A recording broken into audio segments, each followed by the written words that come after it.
Le collectif Ensemble contre le sexisme se mobilise afin de lutter contre les agissements, les discriminations et violences sexistes dans tous les secteurs. Le sexisme tue. Le sexisme tue la parole. Le sexisme tue le talent. Le sexisme tue l'innovation. Le sexisme tue la confiance en soi. Le sexisme tue le désir. Le sexisme tue l'avenir. Ensemble contre le sexisme. Ensemble contre le sexisme. Ensemble contre le sexisme. La langue n'est pas neutre, elle est le véhicule de la pensée, c'est elle qui donne le sens. On a tendance à minimiser son caractère politique. Les termes discriminants visent à rendre les femmes invisibles et à légitimer leur exclusion de l'espace public. Les stéréotypes légitiment les inégalités. Employons les mots justes, mais comment ? Pour en parler, je suis avec Raphaël Haddad, bonjour. Bonjour. Moira Sauvage, bonjour. Alors Moira Sauvage, vous êtes coprésidente du collectif Ensemble contre le sexisme, journaliste, essayiste. Raphaël Haddad, vous êtes docteur en sciences de l'information, de la communication. Vous avez fondé Mots-Clés en 2011, agence de communication inclusive.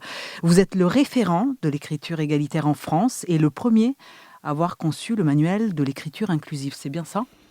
Alors le référent, c'est beaucoup dire. Un référent peut-être, en tous les cas, c'est vrai que j'ai travaillé sur ce sujet. Et puis surtout, je suis certainement pas le premier.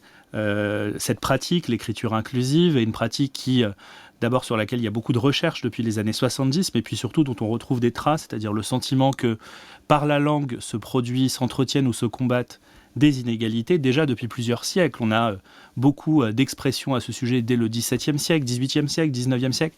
C'est d'ailleurs toute une part de la thèse d'Eliane Viennot que vous connaissez, qui montre comment l'imposition dans la langue française d'un certain nombre de choses phallocentriques n'était finalement pas du tout naturelle pour la population jusqu'au XIXe siècle.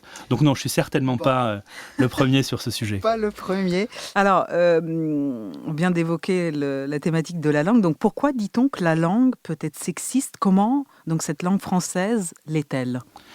Alors plus que la langue française qui serait intrinsèquement sexiste, ce sont les usages que nous en faisons ici et maintenant qui, eux, le sont. Alors, pourquoi est-ce que je fais cette distinction ? Parce qu'en fait, pour ne prendre qu'un exemple simple, les noms de métiers, les noms de professions, les grades, les titres, etc., existent potentiellement au féminin. Un officier, une officière, un capitaine, une capitainesse, historiquement, etc. Et puis on pourrait comme ça multiplier les exemples. On a au fil de l'histoire un certain nombre d'esprits bien intentionnés en apparence ont fait en sorte qu'un certain nombre de mots paraissent indisponibles au féminin, alors qu'ils étaient virtuellement tout à fait disponibles et d'ailleurs très utilisés. On se rend compte d'ailleurs en observant la trajectoire d'un certain nombre de ces mots que c'est précisément à certaines femmes qui à un moment ont bien eu conscience que l'absence ou la présence de leur nom de métier au féminin aurait des incidences sur elles-mêmes, que la disponibilité de certains noms de métiers continue d'exister. C'est pour ça que poétesse a subsisté, là où philosophesse a disparu. C'est pour ça que physicienne existe et semble tout à fait naturelle, là où un certain nombre d'autres métiers se rapprochant de professions scientifiques, chirurgien par exemple, va poser des problèmes. Donc en fait, la trajectoire de ces mots est sociale, elle n'est pas inscrite dans la grammaire ou dans l'orthographe.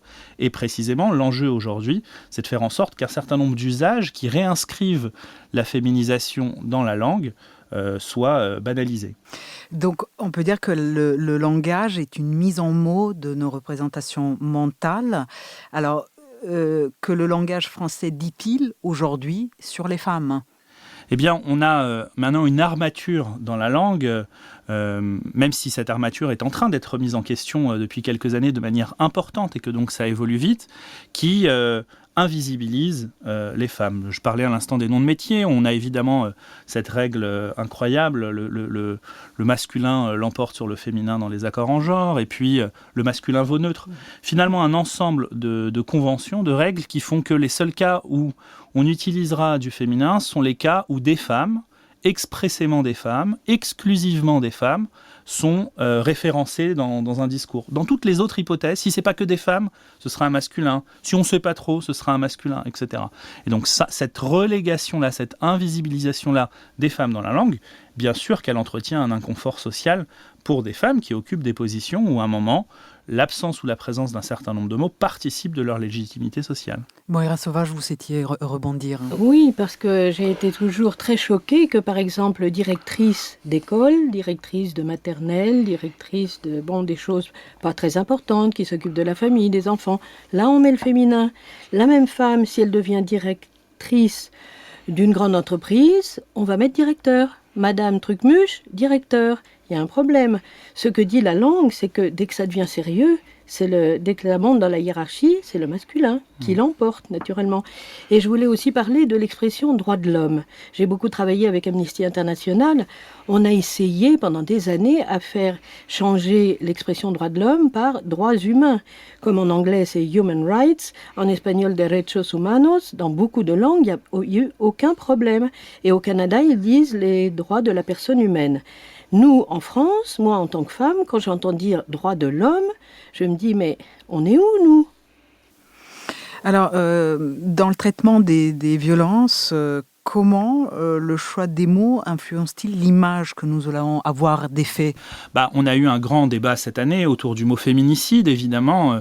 On a bien montré comment est-ce que l'installation, et il faut reconnaître à cet endroit-là le travail formidable qui a été fait par les organisations féministes pour faire reconnaître la réalité sociale au travers de ce mot. Bien précisément, parler d'un féminicide, c'est reconnaître la violence sociale qu'il y a en alternative au crime passionnel qu'on lisait souvent, par exemple, au coup de sang qu'on pouvait lire parfois.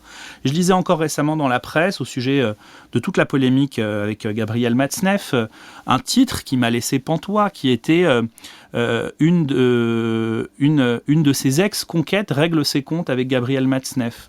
En fait, le mot conquête, il vient euphémiser la notion de victime, parce qu'en fait, c'est pas une de ses ex-conquêtes, c'est une de ses victimes. Et donc, évidemment que les mots véhiculent des représentations, renvoient à des réalités qui sont différentes, empruntent à des choses qui sont moralement ou juridiquement condamnables ou pas. Et parler de féminicide, c'est reconnaître cette réalité-là. Parler de crime passionnel, c'est la dénier. Moira Sauvage ? Tout à fait, et il faut faire très attention aux mots, parce que combien de fois j'ai entendu, et vous avez entendu cette expression, se faire violer. Se faire violer, la femme, elle est victime effectivement d'un viol, mais elle le subit dans cette expression. Alors qu'on dit un homme a été battu, un homme a été tué, une femme a été violée. Donc la femme n'est pas responsable de ce qui lui arrive. Et cette expression-là commence à ne plus être utilisée, heureusement, dans les médias, mais vraiment il faut faire très attention à ces mots, à la façon dont on présente ce qui se passe. Merci beaucoup Moira Sauvage, merci beaucoup Raphaël Haddad. Merci. Et puis à bientôt. À bientôt. Ensemble contre le sexisme. Ensemble contre le sexisme.